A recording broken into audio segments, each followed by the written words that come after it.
You are watching Gouche Live featuring Paul Rosen.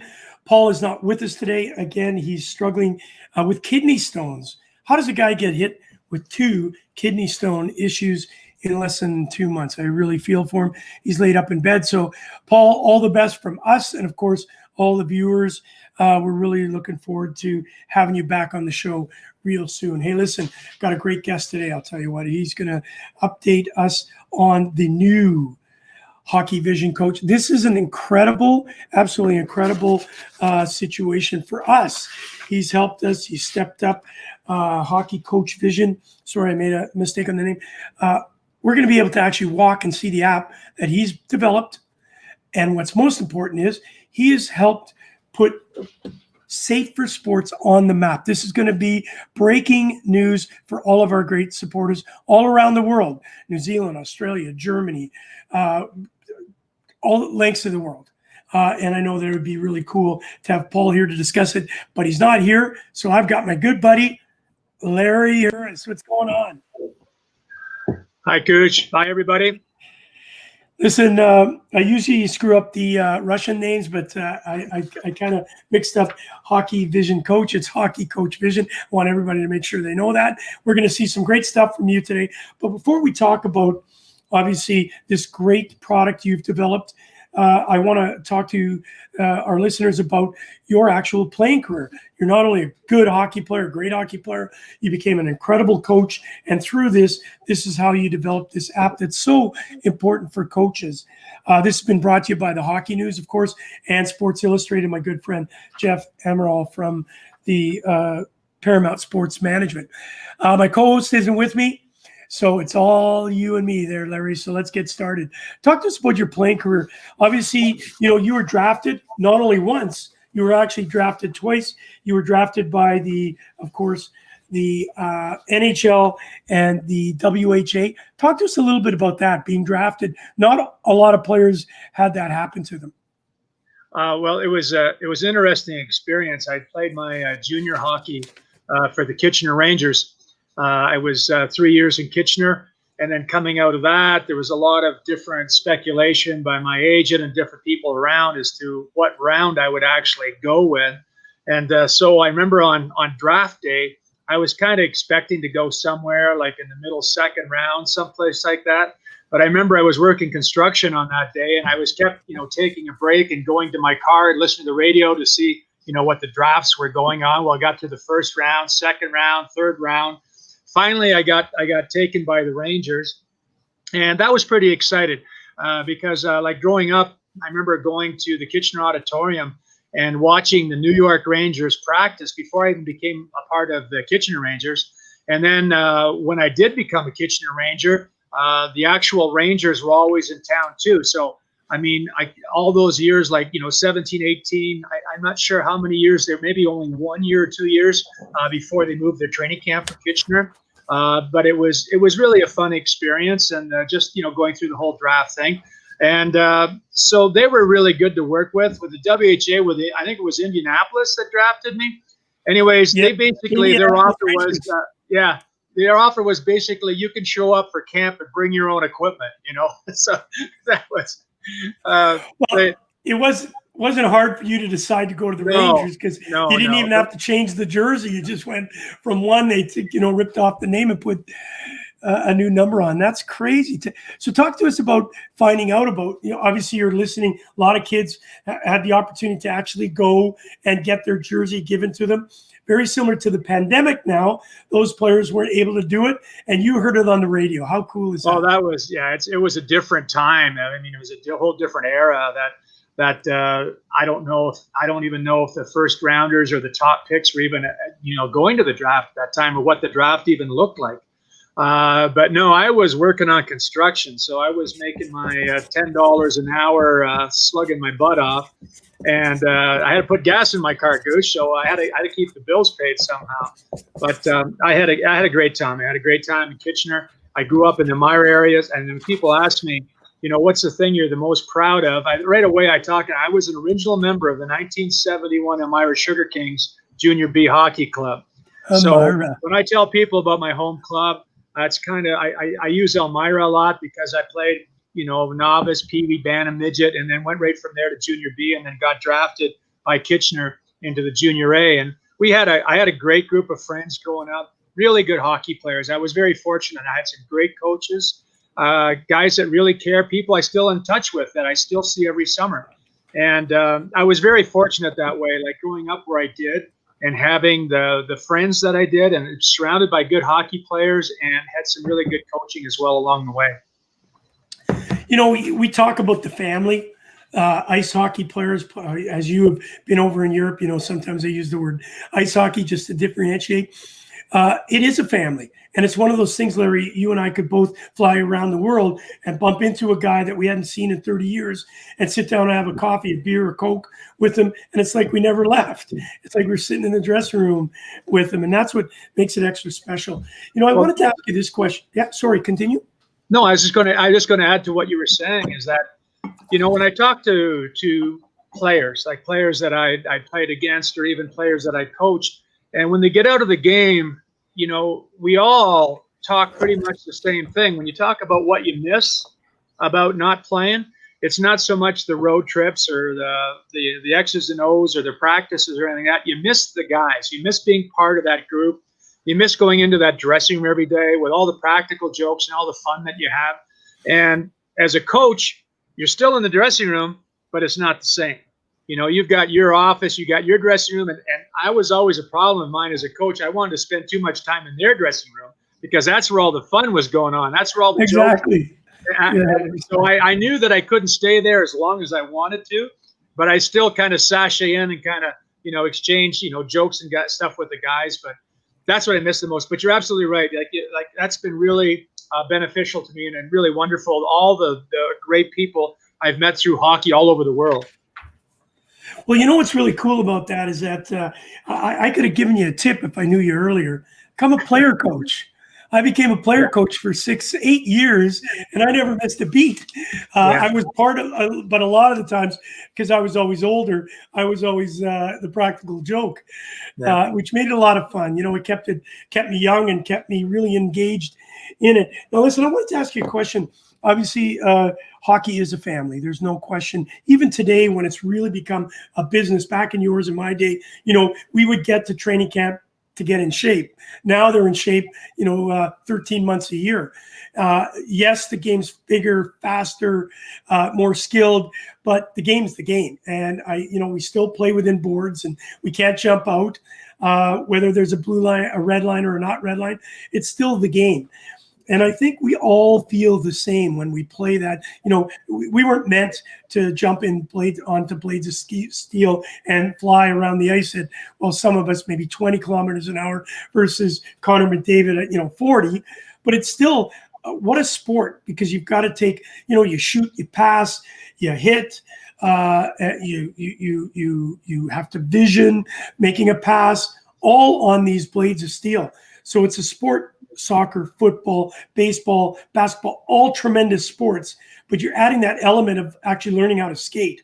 Most people can run, most people can walk, but not everybody can skate. So do you find it also, as after being a player and now, obviously coaching, the tremendous attributes the game brought you? And one of them is the ability of being able to skate, because not everybody can.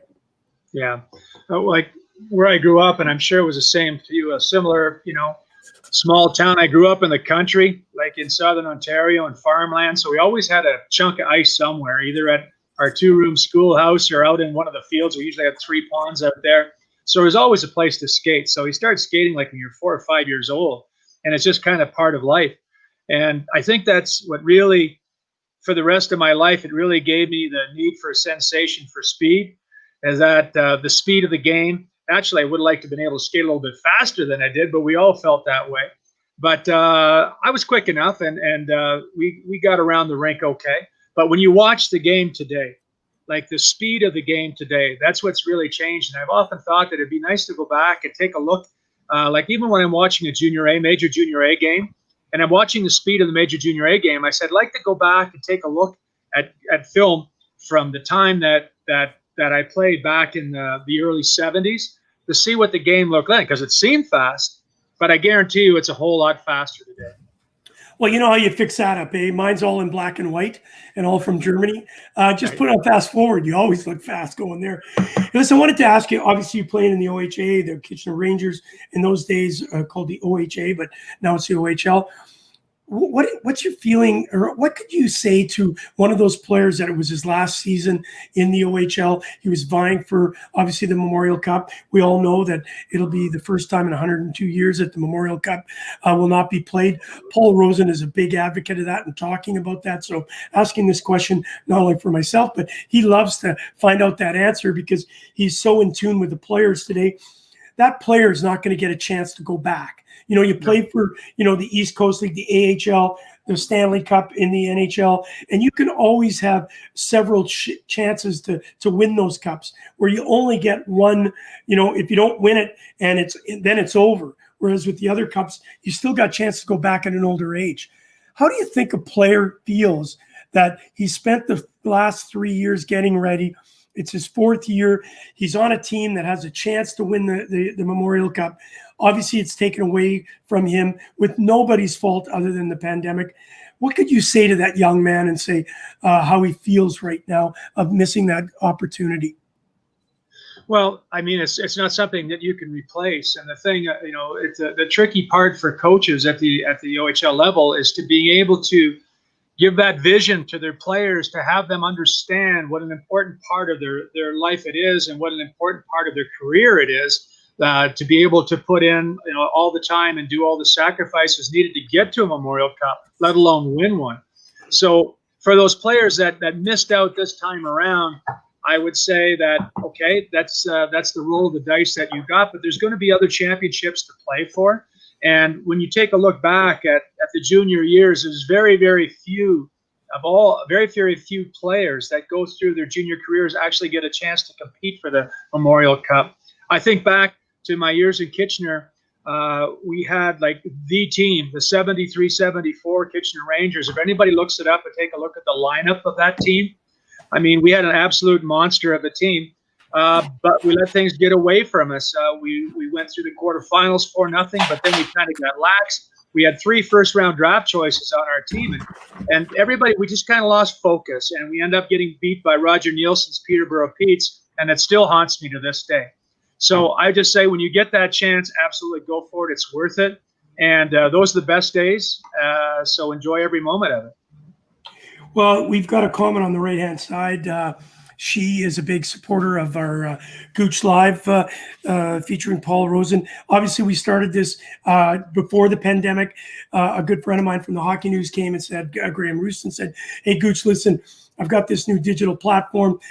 There's not a mic you don't like.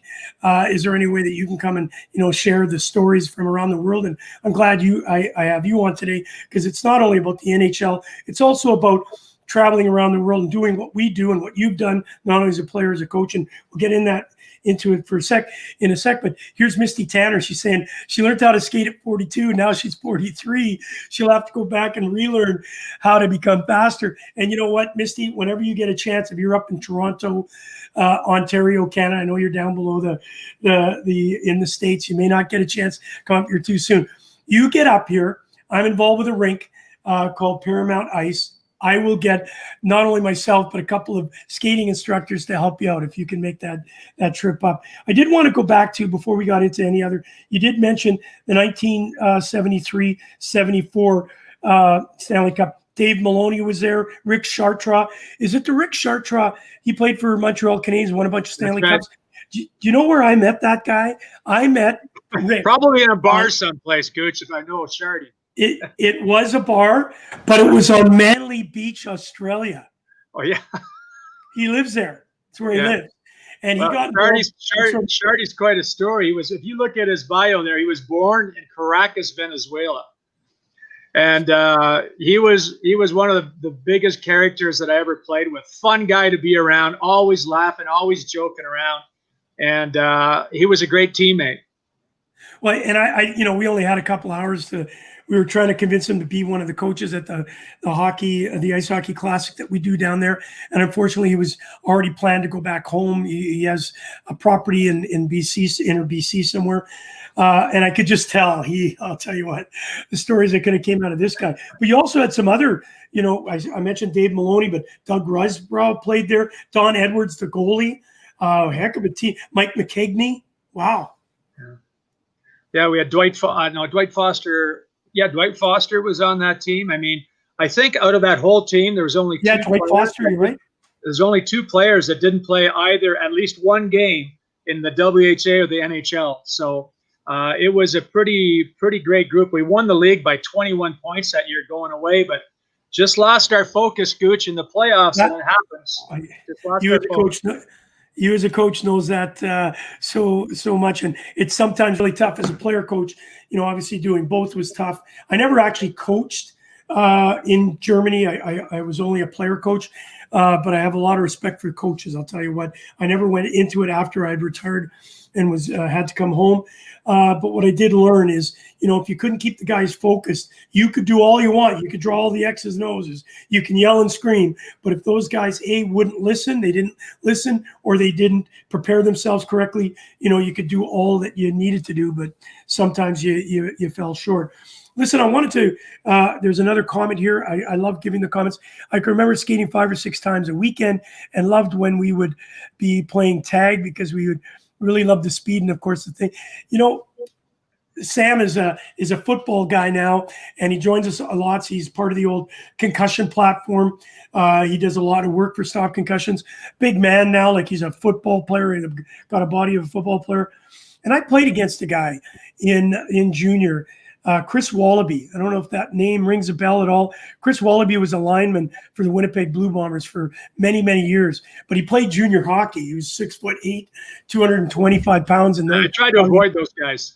Well, trust me, I did it a couple of times, and I'm still feeling the damage from them. But I wanted to get into, now we talked about the OHL, obviously getting drafted, which was cool, getting drafted by, I wonder how many players actually have that on their resume. I know Dennis Marouk had it. I'm sure there's a bunch, but it's kind of cool that, you're drafted by 2 different leagues. And then, of course, you decided that you would move on from, you bounced around, you tried, obviously, to get to the NHL. You're one of not too many who actually got to play a game in the NHL. I had Ken. I was so good they let me play too, Gouche. That was it. They got rid of me. Not a lot of guys can say that. But what's funny about that story is that Ken Reed wrote One to Remember. And it's a book. I don't know if you've read it, but it's, unfortunately, you didn't make it. It's when you played and scored 1 goal. You only scored 1 goal in the NHL. I know you hit a crossbar, a goalpost. But what's kind of cool about that is that, that's his next book. How many guys actually played 2 games in the National Hockey League? But even still, the fact that you got the opportunity to get there and have a taste, you still had a great career after it, right? And I had a great conversation with Jeff Christian yesterday with Jim Lang. And Jim Lang said, listen, buddy, you got to at least experience the taste of NHL, which a lot of people will never, ever, and not a lot of people, we talked about it, has that opportunity to get inside of a dressing room and be a part of that for even a few days, right? We got to live that. I got to live that 16 years in Germany, as I've seen you went over to France. Talk to us about leaving North America, especially in those days in 81, 82. I left at 88, and CNN had just started in Europe. You went at a time where I'm sure there was not a lot of English spoken. You show up in Grenoble and you're playing ice hockey where people never even knew they played it. Well, it was a different time for sure. Like back in 1980 is when I went over, and so there was no player agents at that time. And luckily for me, I had met, through the St. Louis Blues organization, Art Berglund, who was one of the scouts at that time for St. Louis, but through USA Hockey, was very well connected in Europe. So what Art did for me is he gave me the contact information for about 70 different clubs in Europe.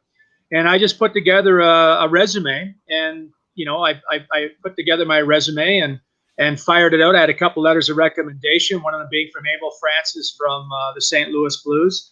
And I forget who the other one is, one of my coaches I had along the way. And anyways, I just mailed them out there, and I ended up getting 3 offers out of it. And so at that time, all the correspondence was done back and forth by mail. So you can imagine how long it took, to go back and forth. But eventually, Grenoble, they were looking for an import defenseman, and they offered me a contract, and I signed up, and away you go. But it was an adventure. All the horror stories that I'd heard about, Europe and living in Europe. One of the things I packed into my trunk, I had one of those great big steamer trunks I took with me. Is the first thing I went in were all my albums, because I had to have my albums, my music with me when I went. But I also took about 24 rolls of toilet paper, because I heard all the horror shows about how bad the toilet paper was over there. So yeah, it was actually sandpaper. I think it was grade 3 when I got there. Talking about that, and when I went over, I think the fax machine was just invented. I'm not sure you had faxes. No, but they barely had telephones then. So I was 88. So you went over at 81. So I know the fax kind of invented itself during that time frame. And I first got offered to go to Fife, Scotland. And it sounded kind of cool, but my girlfriend at the time said, no, you're not going. I was 27. I'd played in for the Allen Cup winners in Thunder Bay. And so this guy offered me a contract, and I said no. She forced me out of it. 3 weeks later, he came back and said, hey, listen, Gouche, I got this place called, and you would know that, how close everything is, all the proximities of the cities. And a lot of the cities don't even show up on an atlas. So he said, I got an offer for you, a little town called Eschweiler. It's on the border of Belgium and Holland. And I said, well, okay, I'll look at my, I had an atlas at home, like a book, and I'm looking, I can't see nothing. So I decided I had to go to the library, and I couldn't find it in the atlas there. So I called Luke Nielsen, he's from Holland. I said, hey, can you send me where this is exactly? So he sent me a fax. And those days, remember the faxes rolled up, and I pulled it like it was like scrolling, and I found, hey, what a great opportunity. So off I went. But it's kind of cool to share those experiences, because people had no idea. The toilet paper was terrible. Not a lot of English spoken.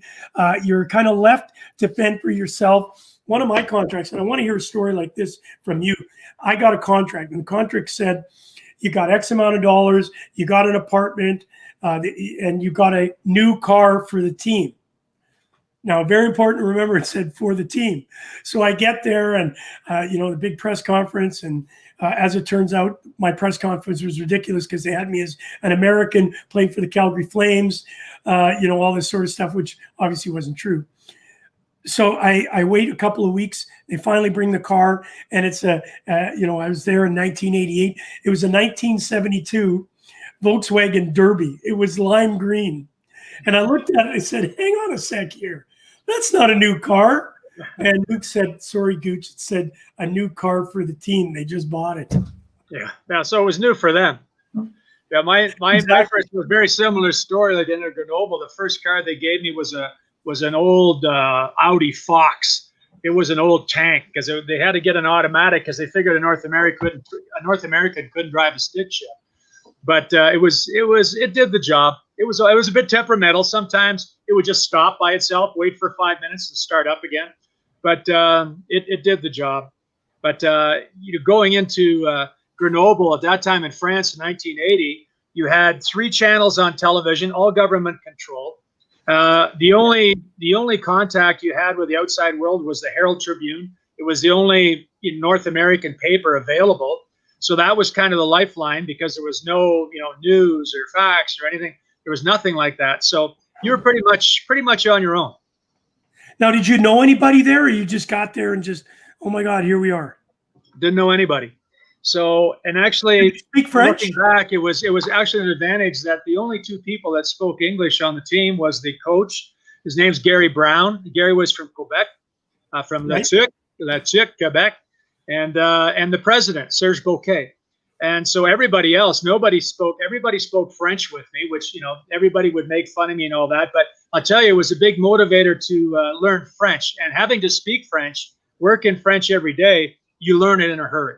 And I went to Domaine University there as a student. I was studying French.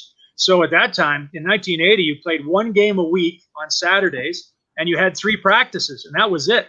So, and they were usually at evening because most of the guys worked or were students. So you had a lot of free time. So I went to university full time when I was there. And actually, after 2 years, I had my second degree in French. I'm an accredited French teacher outside of France. It's something to fall back on as a coach. Jeez, isn't that fantastic? Obviously, you played in the Swiss Top League, NLA, I guess it was called. I coached there. I never did play there. Like sorry, yeah, it says here. Yeah, I was the same as you, Gouche. I was a player coach. I started my coaching career as a player coach in Rouen, France, and I was a player coach there for 6 years. And then at 38, then I was reaching old fool status at that time as a player. So I went from being an older player to becoming a young coach again. So I went to the NLA in Switzerland. That's and right. Had a great time in Switzerland. Well, I'll tell you, you coached some historic teams. Zurich SC, Lugano, what a beautiful city, like absolutely. Bern, I've been to Bern several times, just an absolutely gorgeous city again, Lugano. And then the last one's Freiburg. Talk to us about all those cities. Everyone was great. I mean, I still have friends in every place that I've coached. And, every place was a little bit unique. And Switzerland is a unique place because of the languages, because, the north, the northwest, it's German. And then in the southwest, it's French. And then the southeast, it's Italian. So, going from culture to culture, because even though it's the same country, there's a definite difference of the culture between the Swiss German, the French German, and the Italian. The Swiss German, and then with the Swiss French, and then the Swiss Italian. They all have their little, the Swiss French are more like the French. That they're more, more like the French. They're more laid back and easygoing, and on time is kind of 5 minutes plus or minus. And then, of course, in the Italian part, it's very, very close to Italy. So they have that culture of Italy, but they have the cleanliness and the economy of Switzerland. So I enjoyed every place that we worked in, every place that we coached in.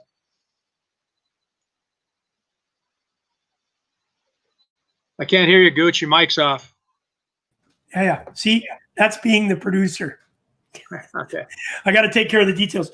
Listen, now that we'll move into obviously what you're doing now after a very successful career. 2009, 2010, you won the championship for the Swiss A in Bern. Talk to us about that, because that, just before we go into what you're doing now, because I missed that on this, winning a championship, but winning it in Europe and, of course, in that league must have just been crazy. Yeah, for sure. Any place that you can win is exceptional. It's a great experience, and it's difficult to win because every season you start off with winning as being the end goal, but there's only one team that can win it out of your league at the end of that time. So it's difficult to win. And anytime you win a championship, it's always special. And the question that the reporters or people ask you after that, and I said, well, is that the what's the greatest one, or what's your most memorable championship that you've ever won? And I said, they're all memorable. They're all special. Every team was special. I think back to, all the championship years that we had with the different teams that we had and the people that were all part of that, and all great memories. Bern was exceptional in that, the Bern Arena, if anybody had an experience like in European hockey, that would be the one place I would send them to. You've got, not right now with the COVID times, but in the general season, you've got 16,000 people that show up every night for the game. Of those 16,000, you've got about 11,000 standing on a big wall of people right in front of your bench. So it's really something else. And it's a type of place where it's kind of like New York City. If you can make it there, you can make it anywhere. It's one of the hottest benches in Europe, but it can be very rewarding. And I had the opportunity to work with some really great players and great people while I was there, like the staff that I had and the manager that I had, and even the managers, the president, the CEO, just a really great group. And we won that championship that year after they'd lost out 2 years previously. They had John Van Boxmeer. There's a name for you. Yep. John coached that team very well for 2 years. They finished in first place 2 years in a row, and they got knocked out in the quarterfinals 2 years in a row. So John was out and I was in. And my contract that first year was very heavily laden in bonuses, and it was made very clear to me that if I didn't get past the quarterfinals, I was gone. So no pressure there. But anyway, we had a great group, and we did, I think, a really good time, like with the coaches and players are getting ready for that playoffs. But we went 4-0, 4-0 through the quarters and the semis, and we were up 3-1 in the finals against Chris McSorley's Geneva. If you remember that name, Chris McSorley, Marty McSorley's brother. Anyways, Chris, a great coach, good friend, a hell of a competitor, I should say. And they ended up coming back on us. We went to Game 7 in Bern, 16, almost 17,000 people. I think there was probably closer to 18 if they would have counted everybody. And we ended up winning that game 4-1. You know, they scored first minute going into that game. Nobody panicked. Everybody was well prepared. And we ended up pulling it out. And that night, that was a long, long night in the dressing room. I can guarantee you that. Oh, no question. I've won a few championships over there, second and third division, and it's no different. They're all special. They're all fun. Winning the Stanley Cup, we partied. It was a week party in Timmendorfer Storm. Talk to us before we get into, so somebody could understand that feeling of winning a championship, being in the dressing room, because a lot of people don't get that opportunity. You know, a lot of people have that 9-to-5 job. You know, you were just saying sometimes you're only there, you know, had 3 practices a week and maybe 1 game a week. When you started getting into, you know, the higher leagues, of course, it was 4 times a week practice, you know, maybe 2 a days. And then you had a Friday, Sunday game. That camaraderie that's built. Yeah, there's some, especially as a coach, you know, there's some players that you really like, some players you had to kind of put up with, some you just wanted to strangle. And me being a player coach, I wanted to strangle me a couple of times. Talk to us about that building of a friendship, you know, you have to, as a coach, you have to stay distance, yet you do, there's no question, gain these incredible bonds between some of your players. Talk to let a fan that's watching this and the people that are going to watch on later understand that feeling. Very difficult to describe. I mean, the way that I put it and describe it to people is that I've never used drugs, never done drugs.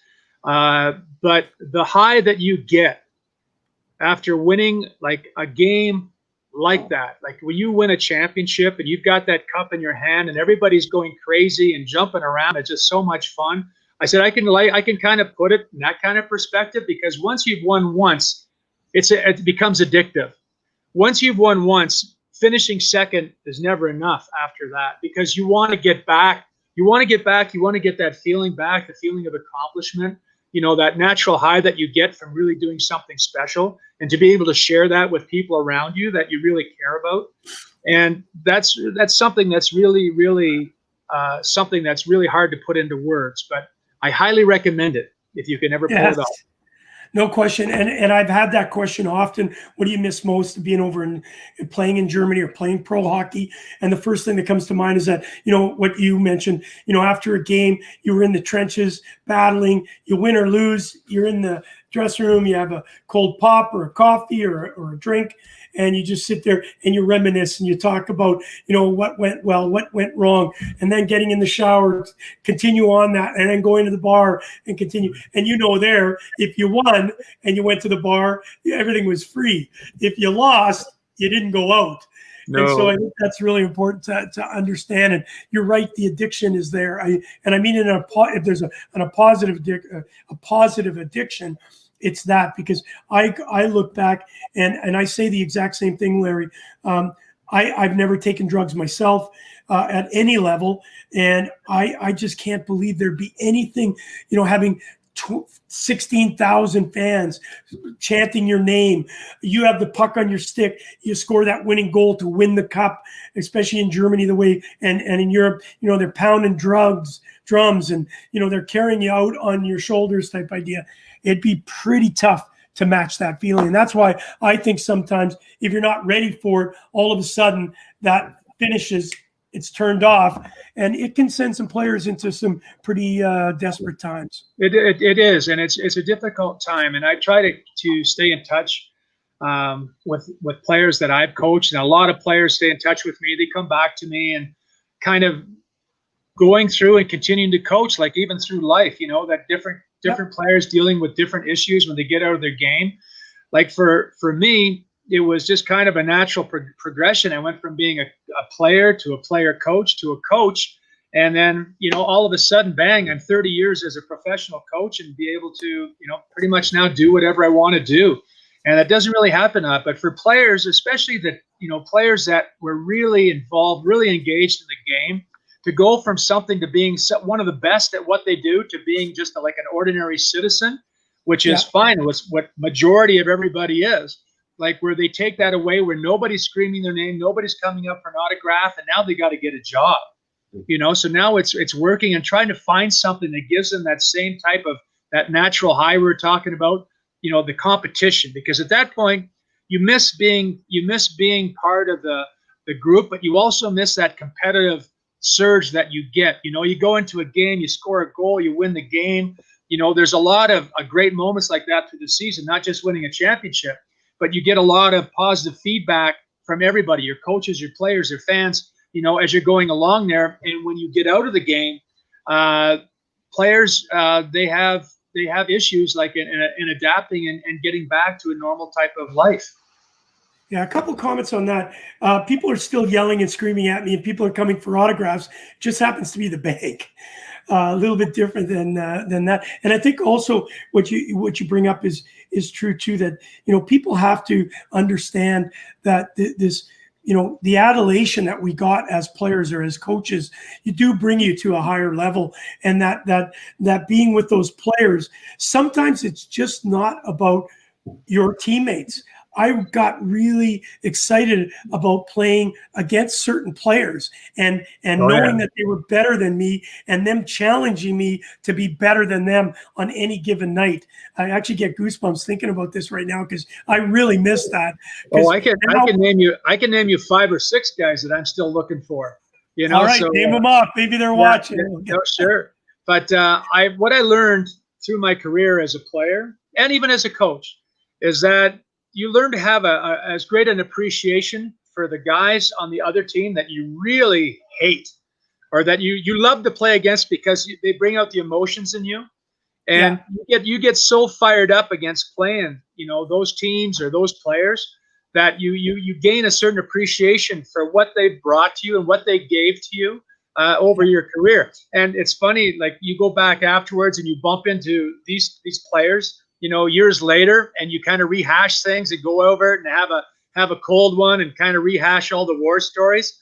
And it's a bond that is always there, because it's a question of respect. The respect that you have for them, the respect that you gained, from them along those lines, and that you cannot buy that. No, has to be earned. It's great. And one of the things that's great to hear too, and as a coach, I know you can appreciate this, a player saying, wow, you know what? My time with Larry was unbelievable. The guy was fair. He allowed me to play.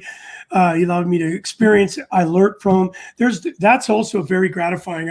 I get young players that I was a player. They would say to me, Gouche, you taught me so much. There are obviously, as you know, in the business, there's some people that don't like you no matter what you do. Oh, yeah. That's part of the game. Hey, listen, you're listening to Gouche Live featuring Paul Rosen. Paul is out. He's on the sidelines with another kidney stone. We feel for him because, as we know, Paul cannot take any painkillers because of his addiction issues. So we're sending out all our strength to you, buddy. I hope Ariana's taking care of you. I wanted to ask one more question before we got in. It's actually a fan.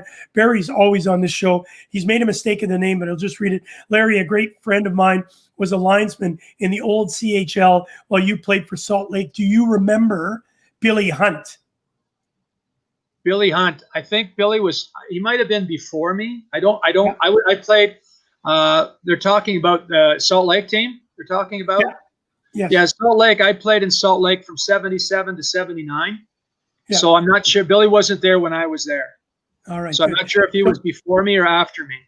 Barry's got this thing down in Cooperstown where, of course, he's got to be excited with the Dodgers winning yesterday. As a coach, I got to bounce around a little. Hang on to the coaching thing. I want to ask you about the transition yesterday, if you saw it or not. But I do want to do a shout out to Barry. He's down there. He's a hockey nut. He's got this thing called Rink of Dreams, Larry, where he's got a rink up in his attic, and he's got the Hockey Hall of Fame. It is spectacular. Barry, Barry, you've got to get Larry on your show. Just if nothing else, to show him your rink of dreams. I want to do a shout out to Aaron Kuzak all the way from Melbourne, Australia. He's yelling out freedom. And if you don't know it, they were locked up for 8 weeks, and where you could only go out 1 hour a day, and you could only go for a walk with one of your loved ones. So that's pretty incredible. So he's telling us they're out of lockout for a minute, for a moment, and we're now going back in it. So it's crazy. Yeah.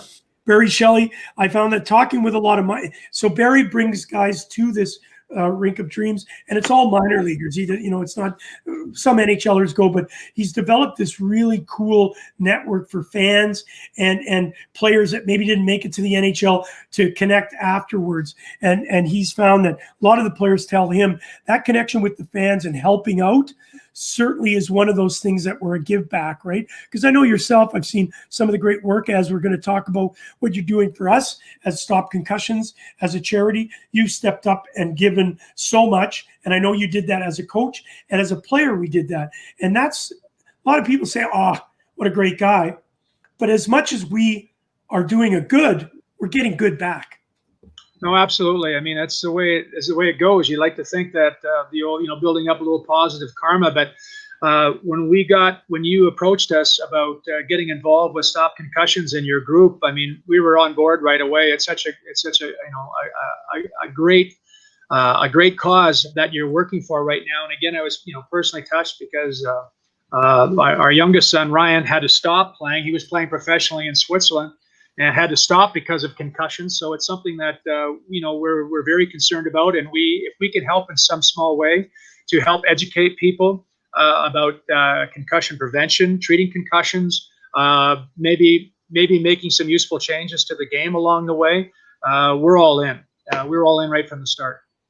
Well, and your product is, now we'll get into that because it is absolutely second to none. And I want to do a shout out to my good friend, Bruce Jessup. He followed your career. He's over there. He's a photographer. Bruce, yes. He knows you.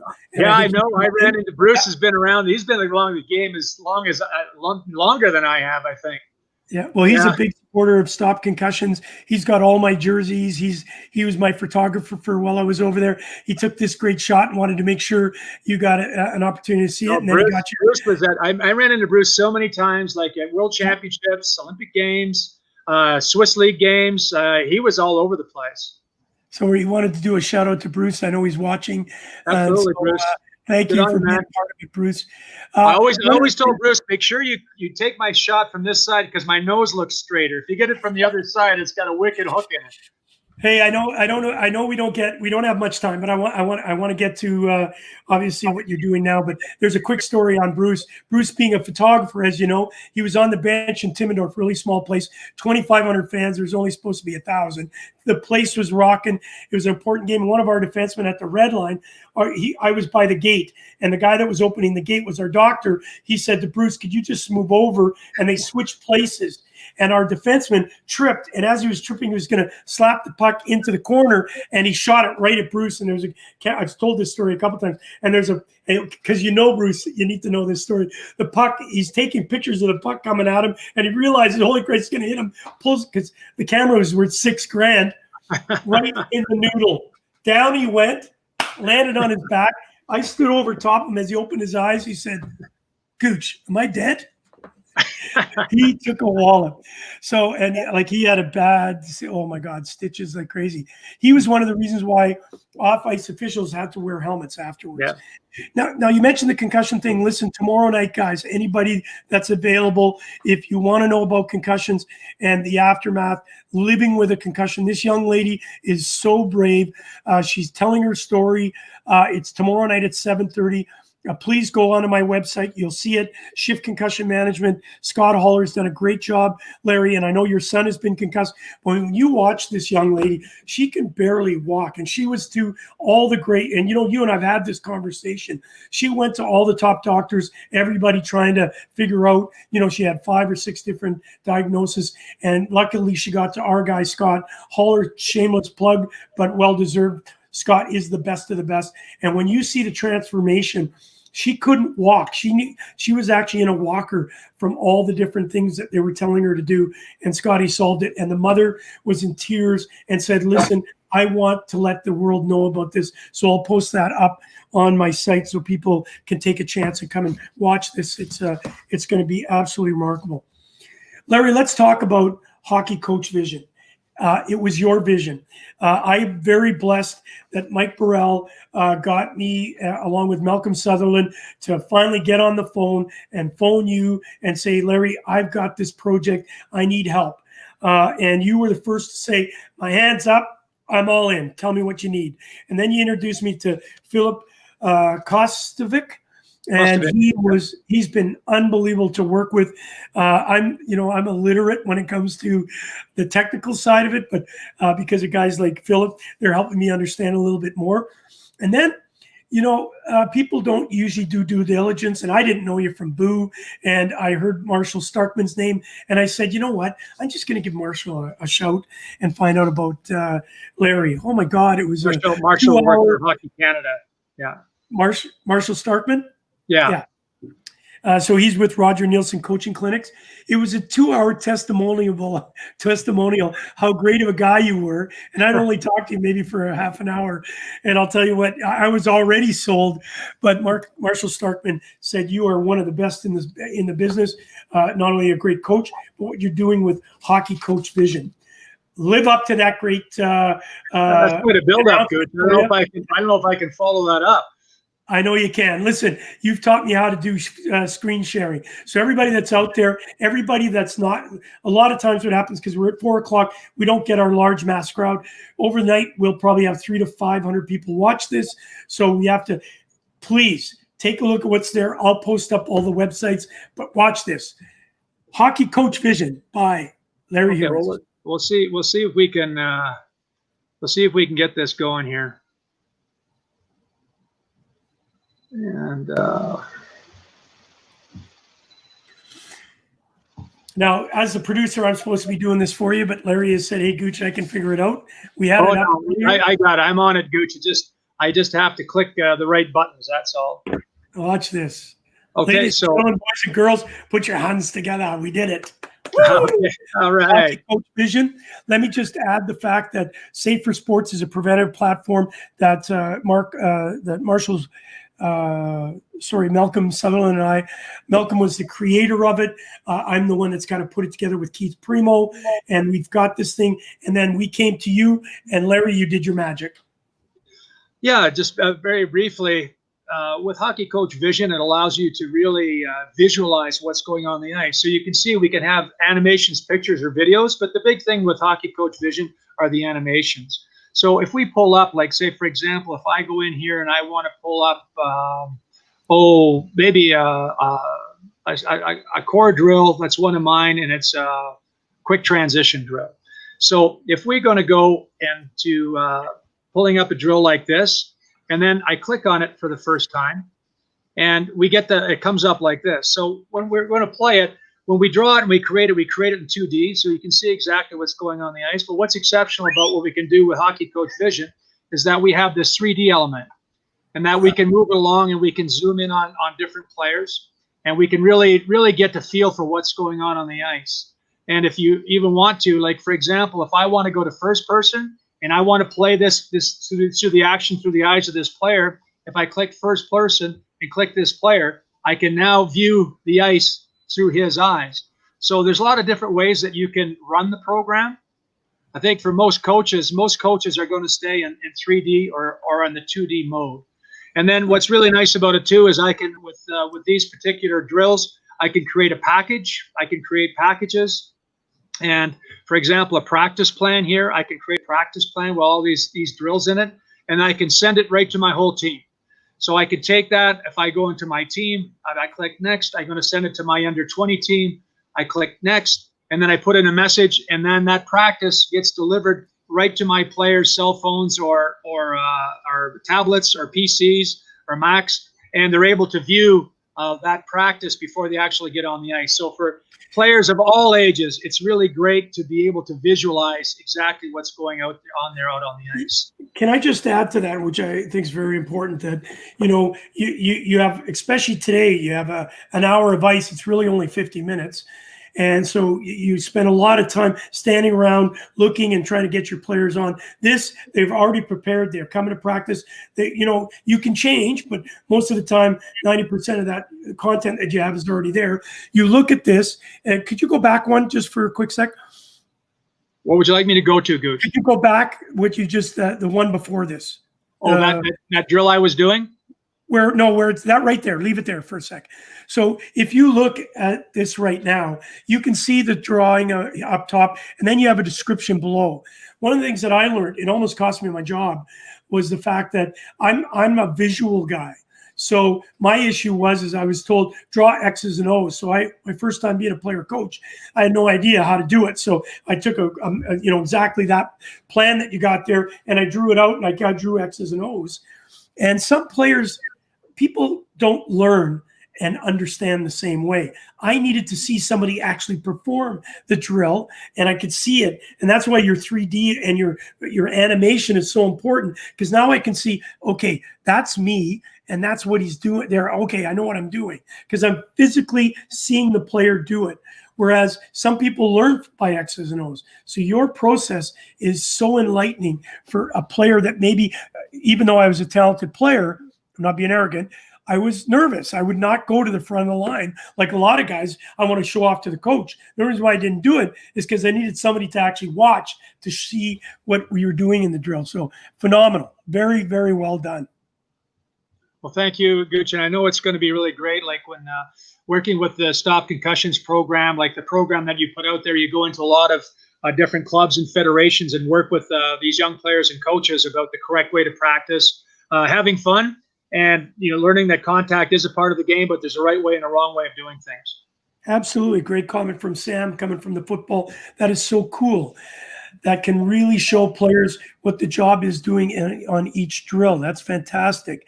And even some coaches are not a fan of taking on boards with X's and O's. As you mentioned, I think it was Philip. I don't know if it was you, but Philip actually explained there are some rinks that actually have TV screens on it so that you can actually have it on your cell phone and you can actually do it right on the bench and stuff. Phenomenal. Very, very well done. Now we have different coaches use it in different ways. I know that there's the Salzburg team that you're familiar with, Salzburg, Austria. They put it on their big screen right in their rink, so they have everybody looking at their big screen when they're going over drills. I know there's teams, for example, Richard Reichenbach, he's the head coach of the University of Maine women's team. They've got a big screen TV right behind their plexiglass that they keep out there. He just plugs his phone into into the TV, and then he explains everything out there like in 3D with his players right on the ice. Fantastic. So the obvious question is, you being a coach, how did you envision this? Like, how did you say, listen, this is a needed? Well, this is actually the brainchild of Philip, my partner, Philip Kostovich. And I met Philip at actually the Roger Nielsen clinic when Marshall Starkman, who runs Roger Nielsen Hockey, called me up, and he said, we have this young fellow from Switzerland. He has this software he'd like to present to the coaches. And I was presenting that year. He said, would you work with him and have him be part of your presentation? And I said, absolutely. So when I met him for the first time, when I saw the basic drill creator, the basic drill creator, it's been polished quite a bit, but all the things that we've added to it since then is pretty phenomenal. But when I saw the basic drill creator and the ability to show things in 3D like this, I was sold right away. So we started working together, and we formed the company Hockey Coach Vision, and we've been together for 5 years now. But I like to tell people, Gouche, we have the greatest coaching tool out there that nobody's ever heard of. But thanks to you and different people like that who are big believers in what we do, we're getting the word out there slowly but surely. Absolutely. Well, you've sold us, and we just believe in it so much now that as we get ready, we're only a short. I was on the phone today with Philip. Philip's in Croatia, if I'm not mistaken. That's correct.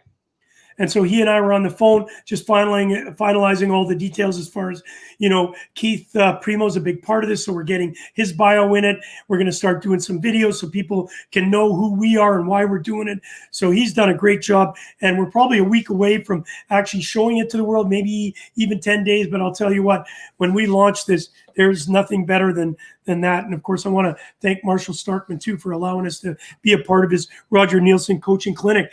Malcolm heard you speak as a coach and present, and he said you're very articulate, very easily understood. You can get it to the layman's terms. As we say, some people learn in different ways, and you were able to, for him, basically deliver your presentation without not being able to understand it. How did you, as a coach and now as a hockey coach vision owner and director, how did you get those communication skills? Did it come because you played hockey and you were able to do that? Because not everybody can do it, as you know. We joke about, I know you can stand in front of one person or 1,000 people. Not everybody can do that. I have the ability to do that too. And, off the cuff, I don't need everything written down. Maybe the speech isn't as good as it should be because you forget a bunch of stuff, but how do you do that? Well, first of all, I forced myself to start doing that. Public speaking is people's of their greatest fears in life. Public speaking or speaking in front of other people is one of the common ones of people's biggest fears. And you don't start by jumping out in a crowd of 2,000 or 3,000 people. You start by doing it in a classroom and just giving, talks in classrooms. And any time you got that opportunity to do any type of public speaking, it builds confidence and it builds your skills. And this is something as you're going along, and I've been able to, through my career as a hockey coach, obviously you're standing in front of your players every day. But because of, the different places I've been and the different teams that I've coached, working with our sponsors, I've done a lot of corporate speaking as well. And there you're talking to, people that are, all professionals. And as a hockey coach talking to business professionals, I always relate to the fact that, I'll ask people, what's your line of business? And they'll say, well, I'm in electronics, or I'm in banking, or I'm a clothier or whatever. I said, well, if you're managing people, I said, you're in the people business. I said, we're all in the people business. If you're reacting and have to motivate and manage people every day, we're in the people business. And coaching a hockey team, football team, running the military, the government, whatever you're in, if you're dealing with people every day, communication is such a great part of it. And what I've learned over the years is that the communication part is more about listening than talking. I'm a natural talker. Gouche, you're a natural talker. We could talk all night long. I said, but to be able to sit down and listen attentively for 5 minutes to one of your players that's actually has some issues and trying to figure out where's the real problem, that becomes an art form and is actually something that needs to be developed. But as far as public speaking, you just have to get out there and do it. And every time you do it, you get a little bit more confidence, you get a little bit smoother at it. Listen, there's been many times where I've been dumbfounded. Actually, for my sister's no longer with us, but my father and I spoke. I was her best friend, and it was funny. I did a huge speech, I did all this stuff, and I was good at it. I was okay at it, I should say. And so I got up there, and I had spent hours and hours and hours helping my dad, he had never spoken in front of people. He worked for the CN, and he wasn't that type of guy. He was very quiet. And I spent hours with him, and we went through his speech. And so I had to I was right up after him, and he got up and he just stole the crowd. He didn't even need the papers. He was so good and so heartfelt. And her husband at the time was a Princeton graduate, and he had all his buddies there. They all had, bow ties, and you knew they were, highfalutin lawyers and doctors and dentists and that. And here's this dumb old third league hockey player getting up. I had my papers. Somebody opened the door, and the papers blew off the script, and I had to pick them up. Oh my God, Larry, I was awful. It was the worst speech a guy could ever do. And then I reeled it, and I felt so bad because my dad crushed it. And that's even worse when your dad crushes it. And you sort of messed it up. But one of the things that I think that I did, that if people want to take some time, it's only 18 and a half minutes, to go on YouTube and just plug in my name, Larry Huras. And usually it's the first or second thing that comes up. It's a TED Talk that I did a few years ago. Fantastic. Okay. And I think that will give you a good perspective on my beliefs as a coach and about building a winning team and building a winner, essentially. And working with the TED people was really cool, because before I did the TED Talk, I'd never heard of TED. And my daughter, as soon as I was contacted by the TED people, we were talking it over at dinner. She said, "Dad, that's a really big deal." I said, "What do you mean?" She said, "TED, there's all kinds of famous people that do these talks." I said, "I didn't know anything about it." But the biggest challenge for that one was, they said, you've got 18 and a half minutes, no more. So that was a challenge because I can get up and talk for an hour and a half. Oh, absolutely. But Yeah, to deliver something, like to get across what I was believing, like a worthwhile message to people in 18 and a half minutes, it was a really good exercise, but it forces you to focus on what's really important. I am watching that tonight, and I'll make sure that I post it on my website. Listen, Larry, we've only got a few more minutes. I just want to go through. I've put up your website, hockeycoachvision.com. Larry Huras, can't thank you enough. Unbelievable. I'm looking forward to watching TED Talks tonight. Listen, Sam's coming up. He was the same way as I was. Did you have players like that where you started to think, what the heck's wrong with this guy? Is he he's having brain farts? Why can't he figure it out? Or did you know that already, that certain guys, because, I'm the player coach and I'm not showing the guys how to do it because I'm waiting for my best player who had no issues to do it. Mark McKay, he'd go off and do it and then everybody would follow and I'd always do it last. Did you have any players like that? There's a name from the past, Mark McKay. Mark was in the game for a long time. Good hockey player. But Mark and I played on the same line for many years in Germany, and he and I had our jerseys retired together. And that's great. No, Mark was a very good player. Yeah. Like with those players, it's a funny. I mean, I'm not going to mention any names, but I've had players that were, great guys, smart guys, university graduate guys, but man, they were the biggest drill busters in the world. And then just trying to get across to them, like, here's your positioning. You've got to count. You're the third forward into the zone. This is what you're supposed to do. If you can count to 3, when you get to 3, this is what you should be doing. But everybody learns at different paces and everybody learns different ways. But this was the thing about Hockey Coach Vision where, we're convinced that we're on the same track. This is the future of coaching because we're also visual learners, like to be able to figure things out for a coach to get across their vision immediately because they see the 3D animation and they know exactly what's going on. On a whiteboard, even I was challenged at times, like even when, like, say, for example, with Malcolm would send me a small area game, like a PDF of it, and I'm trying to figure it out from the description and the PDF, all the drawings, exactly what's going on. It's not easy, and I've been a professional coach for many, many years. So anything that we can do to help our players and coaches figure out things and speed up the learning curve, that's a good thing. Well, don't feel bad when Malcolm confuses me every day. Hey, listen, and we all do this now, right? We got iPads, laptops, cell phones, and everything needs to be now and in front of us. So it's really important that we do that. Listen, just as we end here, there was a great question.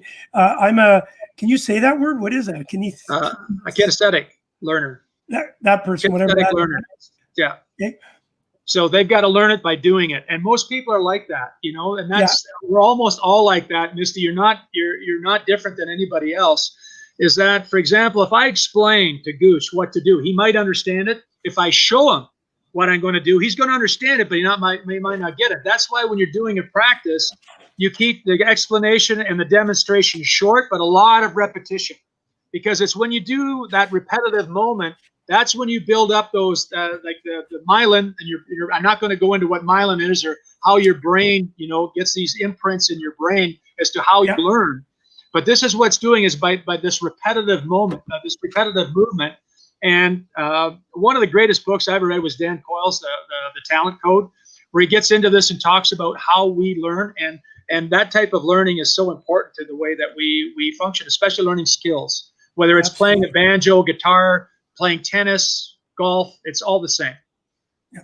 So final parts here, Barry's come out and said, did you find getting the respect from your coaches while you played was harder than getting the respect from your players as a coach? So he's asking the reverse. As a player, was it tough to get respect from your coach? And as a coach, was it difficult to get respect from the players? Well, that has a lot to do with the coaches, because some coaches, I've had really, really good coaches, and I've had luckily only a few really, really bad coaches. And something, I learned something from every one of them, because it's almost as important to know what not to do as to what to do. And one of the things that you need to do is you need to show respect for people to get respect back. And one of the things that I heard many, many years ago, I wish I could say I invented this, but I didn't, is that players only care how much you know when they know how much you care. And when you think about that players are just people. They want to know, they want to feel that you like them, that you respect them, and that that you're important to them. And then if they get that feeling, then they're going to listen to you. But if they feel that you're not respected, or you don't like them for whatever reason, there's some type of wall going on there, there's going to be a communication problem. And this is something that I had to learn over the years as a coach, is to be able to communicate effectively with players. And sometimes you have to be hard on players. But usually the first day that I'll tell them, one of the first things I'll tell them, I said, look, you may not like what I have to say to you every day, but it's going to be the truth. What I'm going to say to you today is exactly the same thing I'm going to say to somebody else down the line, or somebody here down here. I'm not going to say one thing to one person and something else to the other, because I'm not that smart. You know, I can only tell you what I'm feeling. And you're going to know exactly where you stand every day. You ask me a question, I'm going to give you an answer, even if you don't like the answer I'm giving. And and coaches, players respect that. And another thing, if there's coaches out there, one of the things that I do when I get into a team for the first time is when I'm having my first sit down with the players to try to get to know them a little bit better, I ask them all the same question. I'll ask them, I said, who was the favorite coach you've ever had and why? And when they think about that, and the answer they give you tells not so much about the coaches that they have, but more about them as players and people, about what's important to them. And almost, I would say 80% of the players that I've talked to, it comes down to trust, honesty, is that they could trust the coach to be honest with them, or that they believe that, you know, he was telling it the way it was. And I think that's a big thing that's somewhat underestimated by coaches sometimes when they take a look at that, when they're dealing with their players, is that part of it is so important. And getting the coach to understand that the first line player, we all know, are going to have preferential treatment. But if I'm a fourth line player, you give me the respect of being that and allowing me to do my job. Here's a great point coming from Barry, and I've learned this myself. He was in the military. The college grads that were officers were book smart, but to actually go out in the fields, they had no idea. And you've been there. I've been there, where coaches are ranting and raving and yelling and screaming, and you're thinking, okay, does he really know what he's talking about? And when you applied some of the things he was yelling and screaming about, they didn't work. You said the same. And I've learned that in the concussion business that I'm involved with. There are a lot of and no disrespect, there are a lot of doctors, I shouldn't say neurologists, a lot of doctors preaching the preach, but unless you've lived it, unless you've been there, been in that dark side, and you really experienced it, it's not just about being book smart. It's understanding why we tick the way we do as athletes. And so I think it's really important. What we've learned today is the honesty and the trust that's important. Final thing from Barry, well, there's a really nice compliment. Larry excels at soft skills. That's awesome. But this one is really good. I liked what he said. Barry said, LOL, I'm a goalie, and if the puck hits me, I know I'm doing the right thing. Barry, it's where it goes after you hits you, when it tells you whether it's going the right way. It doesn't bounce back in the net. Hey, listen, Larry, great talk. I'm going to bring you back on once we get the Stop Concussions and the Shoot for a Cure, Safe for Sports platform all ready. We're going to make a big announcement. I look forward to having you a big part of our lives going forward. I look forward one day meeting you in person, sitting in the audience and hearing you do your TED Talk rather than watching it on YouTube tonight. And most importantly, thank you. Thank you for trusting in us. Thank you for believing in us. And thank you for taking some time out to share. Last word to you. Well, I'd just like to thank everybody for tuning in. And again, it's wonderful for us to be able to participate in the program that Carrie and Malcolm have put together along with the Primos. We're all in for sports, and this is really a worthwhile cause. And now, having gone through and with Carrie and Malcolm and looking at their program and looking at the things they do on the ice, they've got a really good program, and we're looking forward to getting it out there to the public to let everybody know and everybody see what you're doing. It's going to be a lot of fun. Well, thank you, buddy. Great show. I really appreciate it. Really enjoyed it. Thanks, Barry. Also, a shout out to Malcolm Sutherland. Works tirelessly. He's actually in Toronto tonight. His mother's having some tests done today, so I'll go have a quick glass of wine with Malcolm before he flies back to Thunder Bay. All right, Larry, look forward to talking to you over the weekend. Thank you. Thank Philip, too, for all the great work that you guys have done for us. Stay safe, everybody. We'll get through this. Yes, we will, all together. Thanks, Larry. Wow, I'll tell you what, love guys like that, dedicated, passionate, creative, even, him and I are a little bit gray in the hair. He's still young and dynamic and wants the best for hockey. And you know what's really nice about meeting coaches and players from days gone old? We're not resentful that, hey, guys are making way more money and all that sort of stuff. But we're looking to improve the game. And we're always looking to give back. And that's what Larry put his hand up and got involved with. Obviously, hockey coach vision was so important to us, I'll tell you. And you'll see the results of that in the next couple of weeks. Listen, really important. Please, please, please take some time out to go here. Click on my website. You're going to be able to see, or on my Facebook, you'll see where to sign up. If you don't make it, call me tomorrow or send me a note. I'll find out how to sneak you in the back door. There's over 150 people already signed up. It's a Zoom seminar. It is really important to understand not only hearing about concussions, but actually seeing the physicality of it and how people can turn it around from being a very nasty injury to something that these mother and daughter can look forward to. Okay, guys, thank you for joining us. Look forward to talking to you tomorrow. We have Darren Millard. Darren Millard, you're not going to want to miss that, from the Las Vegas Golden Knights.